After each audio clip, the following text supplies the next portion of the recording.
Hello guys and welcome here. So in this video we are going to talk about the FTEST function inside of Microsoft Excel. So this function is pretty simple and its goal is to return the result of an FTEST. So basically an FTEST will return the two-tailed probabilities that the variance in array 1 and array 2 are not slightly different. So to be able to work with this function, we need two arguments. So we need actually two data sets. So the data set number 1, that is this one right here, and the data set number 2, that is this one right here.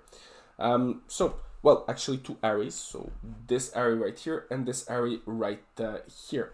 Now, to be able to write this function, how exactly it's going to work. So we'll start with an equal sign, and then we can just write down FTEST.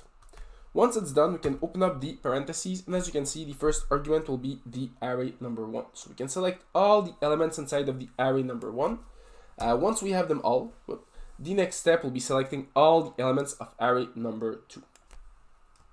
Once it's all done, we can close our parentheses, and just like that, we can have the answer or the FTEST value for the data set that is right here.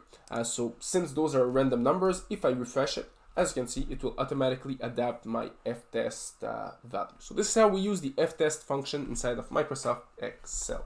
So as always, if you want to learn more about Microsoft Excel, you can check out the link down below with all my online courses. And if you like this video, don't forget to leave a like, to subscribe, and see you in another of my videos.